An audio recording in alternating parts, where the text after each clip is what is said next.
time to relax, grab a drink, pull up a chair by the hearth and have a seat in the Skald Circle to listen to the tale of Sanntraigh from Scotland, as told by Casimir.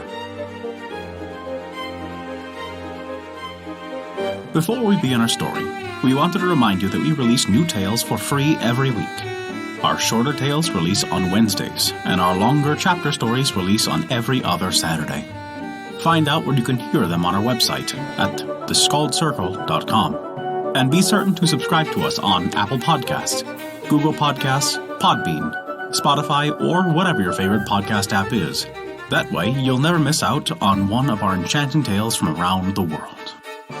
And this is the tale of Sanntraigh from Scotland. There was a herd's wife in the island Sanntraigh, and she had a kettle.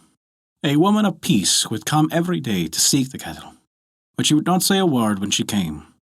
But she would catch hold of the kettle, and when she would catch the kettle, the woman of the house would say, "A smith is able to make cold iron hot with coal. The dew of a kettle is bones, and bring it back whole again."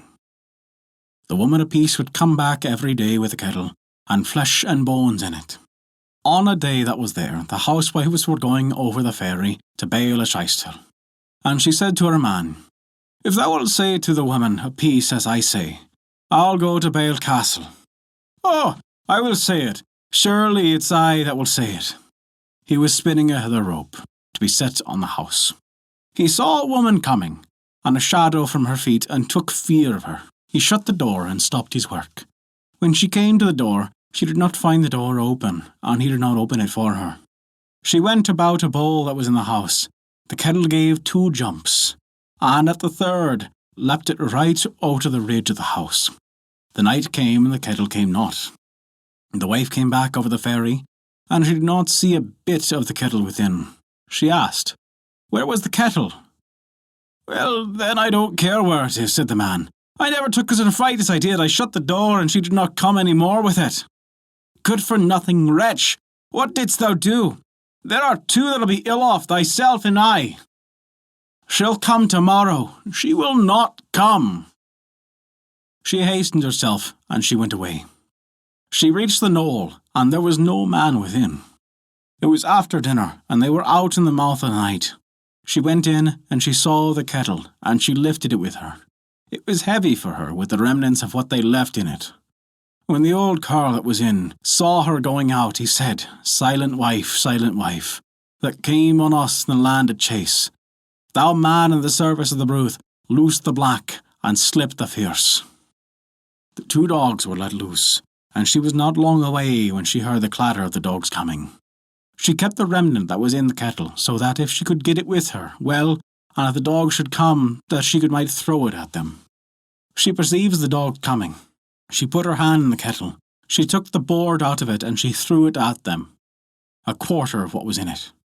They noticed it there for a while. She perceived them again, and she threw another piece at them while they were closing on her. She went away walking as well as she might. When she came near the farm, she threw the mouth of the pot downwards, and there she left them all that was in it. The dogs of the town struck up a barking when they saw the dogs of peace stopping. The woman of peace never came more to seek the kettle.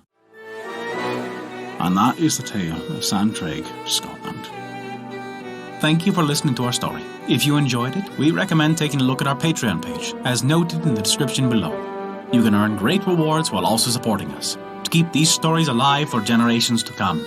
Also, remember to subscribe to us on your podcast app, and leave us a 5-star rating if you enjoyed this story. A special thank you to Kat for their support this month. Without your contribution, we wouldn't be able to continue these stories, and we truly appreciate it.